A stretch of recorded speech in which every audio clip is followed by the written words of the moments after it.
Proof of Life, Saturday, August 16th, 2025. I taught yoga earlier this morning. My theme for today was Satya, which is truthfulness or honesty. And the idea is like, how can we show up as ourselves, with integrity, authenticity, but also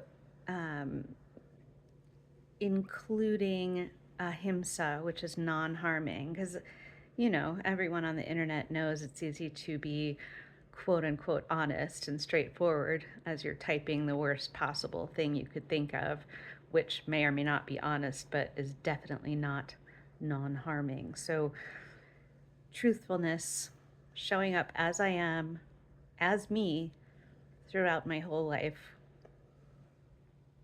and allowing others to do the same, of course. My mother told hospice not to talk to me anymore, so I can't get updates about her health other than calling her directly, and she doesn't answer the phone, or calling my brother, and he doesn't want to know and sort of avoids calling her. So, yeah. She sent me a text in response to an old text like 3 weeks ago because she doesn't really know how to use her phone or check her texts. And oh, that was mean. That's true though. It's actually true. And mean. Sorry.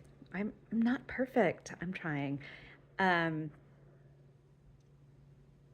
the text, my text was that I wanted to come see her and I was going to drive up and visit, and can I bring her any special food or does she need anything from the store, which she didn't answer at the time, but she answered today, 3 weeks later, and said, don't come, I'm still mad at you for the last visit.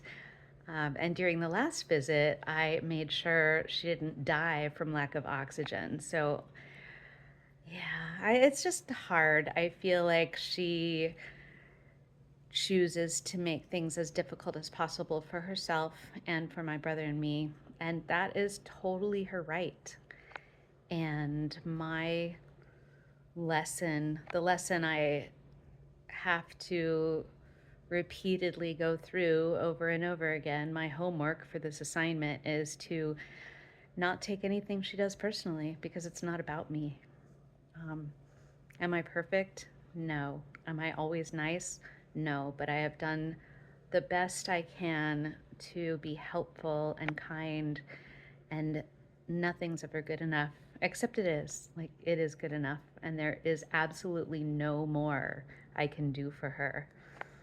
So, regardless of what happens between my mother and me going forward, the outcome is the same.